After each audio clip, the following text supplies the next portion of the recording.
not only would I direct actors or human beings, I would also direct landscapes. In a way, opening of Aguirre is directed landscape. It's somehow understanding the essence and doing the right thing in this landscape and incorporate it into a dynamic that you do not normally see in a movie.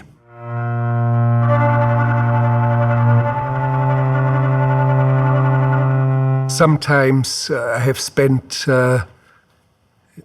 many weeks scouting, like Aguirre rafting down on Amazon tributaries.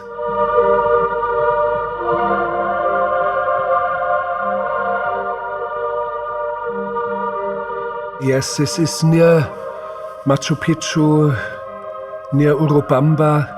And here you see this zigzag path. It's almost vertical and slippery.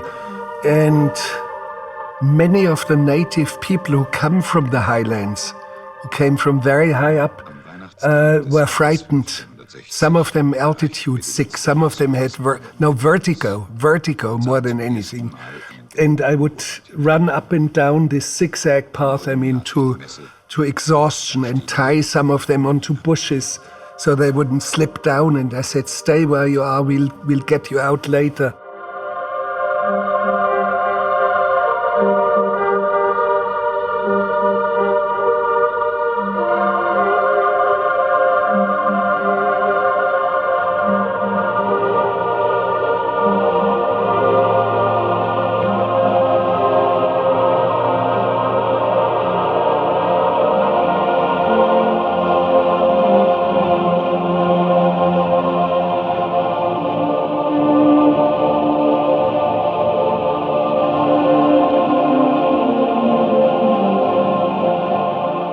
It was filmed only once,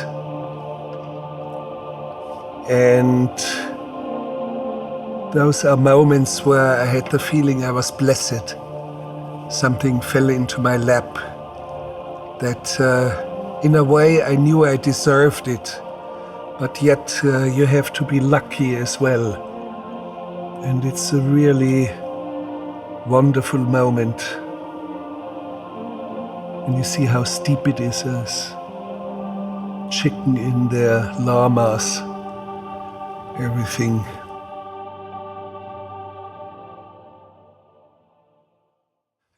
It really was a location that I loved, and I had great disputes with Kinski about it. He wanted the entire ensemble because you see the ruins of Machu Picchu, one of the most photographed sites on our planet. And I said, no, this is postcard kitsch.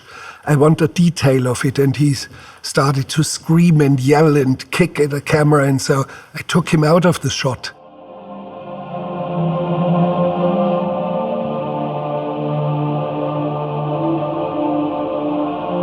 So, of course, the quality of pre-production, location scouting, made the quality of what you see on screen.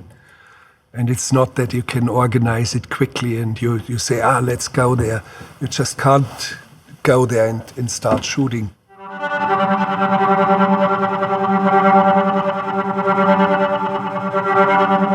When it comes to location, it is not only the location that you see on screen. Yes, that's the key to all. That's overwhelms every other consideration. But at the same time, you have to consider logistics. Where do you have, there were no hotels at that time. There was a tiny hotel, 8 rooms, up near Machu Picchu. Nothing else at that time. So where do you house your 450 extras? Where does the crew stay? Crew was very small, but still. So we went into a tea plantation down at the river, which had a huge barn, which we emptied out and filled it with sort of hammocks and beds on top of each other for 450 people. So we had to organize that. At the same time, where does the crew stay? We were very provisionally housed. I stayed in a in a mud hut of a woman who was actually, she had a hunchback, a very, very sweet woman, and she had 6 children and something like 200 or over 200 guinea pigs. And at night, the guinea pigs would run around and run over me. I had to learn how to sleep with guinea pigs running over me. There's a point of no return, which comes very early in the process of filmmaking. But you always should look for the most elegant solutions for logistics, for example. Don't make a choice for a mountain and you have to have Sherpas for 3 weeks just to carry your camera there. And then you might end up in snow and fog and you won't see anything. So you have to be prudent. And people sometimes think I'm the one who gives himself these crazy obstacles about filming in the Sahara Desert or filming in the jungle just to prove himself. So it's what a stupid idea. I still try to find a place where logistics are functioning, where I do have electricity. I don't have it all the time, but once you are settled for doing something, don't be afraid and do not shy away from entering into real difficult terrain.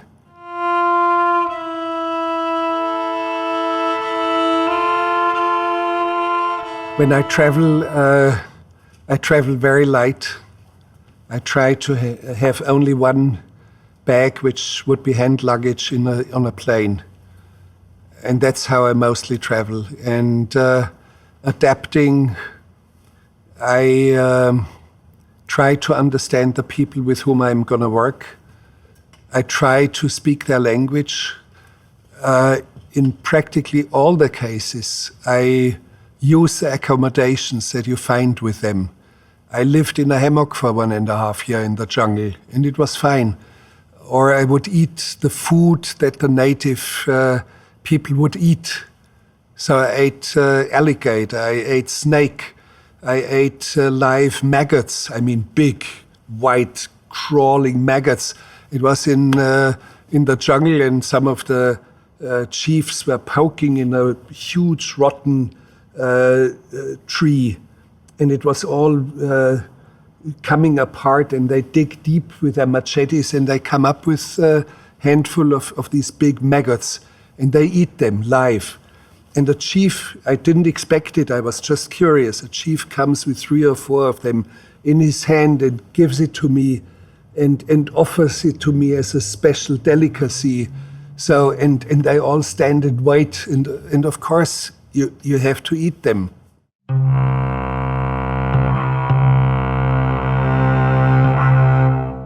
You have to be careful with permits, and you have to develop a right sensibility how to do it.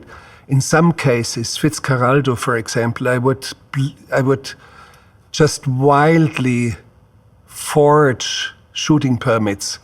There was a military coup d'etat also in Peru, and very hard to get permits, and my boats were stopped. And even a young soldier was ordered, a barefoot 17-year-old soldier, took a shot at me. I was in a small boat next to my big ship.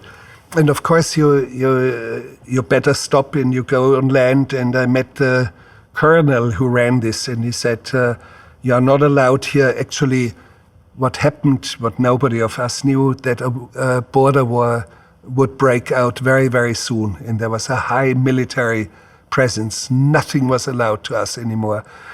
And I said, mi coronel, I will be back with my shooting permit, which is in Lima. And 3 days later, I brought the shooting permit. And he saluted and said, pass on, because the permit was even signed by the Peruvian president himself. Of course, it was a fake signature and a fake document. But you do that when really necessary. But at the same time, you really have to honor a shooting permit, and you have to be loyal to it. Just a few months ago, I had a permit to shoot in North Korea. North Korea of all places. And I was filming a volcano at the crater rim, and there were some soldiers. I was filming some of our people. And I noticed next to me there are some young soldiers taking photos of each other at a scenic spot. And 2 or 3 female soldiers. And one of the soldiers tickles one of the females, and she laughs and screeches. And I said to the cinematographer, "Pan, pan, pan," whisper to him, and he pans, and we see the soldiers. And immediately, one of our guides steps in front of the lens and says, "Stop this." And of course we stop it. And he said, "You have to delete it." And then they tried to delete it, and we had systems that were not compatible with the North Korean system. So it went on for a few days. And the reason why we were not allowed to film soldiers was in no country, I was told, you are allowed to identify an individual in uniform. I said, I cannot delete this. I just can't delete it. But I said, I'm not going to use it in my film. I can promise you that. And they said to me, what are your guarantees? How do you guarantee this? And I just stepped in front of this guide of us, and very close. And I said to him, I don't have any guarantee, but I have 3 things to offer: my word, my face, and my hand. And I shook his hand. And of course I will honor this. I will not use this shot in my film. So it's a delicate balance which you have to find, and you do the rogue things in one situation and the very docile sort of honoring of a commitment, a mutual trust that you have to establish. And that's something you will learn very, very quickly when you are out somewhere in the field and you are shooting.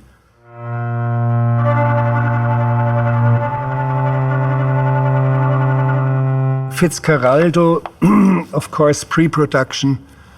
I looked at all the possible rivers and looked at a place where I could move the ship over the mountain. And I had a very good location, which was fairly accessible. But in this area, and I had built a camp for about 1,000 native extras, this area was close to the border with Ecuador. And when the border war broke out between Peru and Ecuador, I was right in the crosshairs of everyone. And there were political organizations among the natives who claimed to be masters of the territory, and there was a political thing going on as well. And my camp was attacked and burned to the ground. And I had already left it and only had a medical team there which would provide medical service to the locals. But you cannot predict it, what was going to happen. And so I had to build a new camp, but 2,000 kilometers somewhere else. And I had to build 2 ships, identical ships. What you see in the film is actually an identical twin. One was moved over the mountain while this took a long time. The other ship was filming with the actors going on the voyage in the river. And a lot of things went into pre-production, and the caliber of the pre-production decided the fate of the film.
I was told, yeah, why was he so stupid to choose such a difficult location? Because my answer, it was the only one that I could find.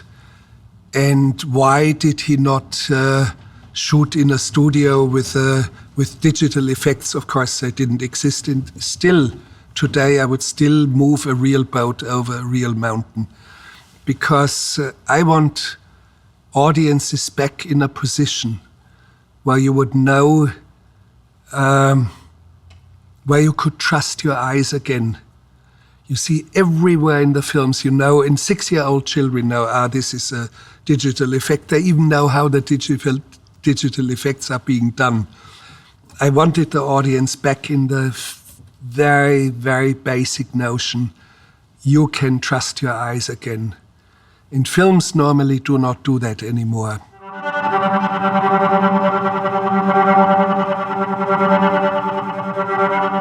Each film is quite different. And sometimes you cannot scout a location, you are forced to a location. I did a series of films on death row. Death row in Texas, and one inmate I filmed in Florida.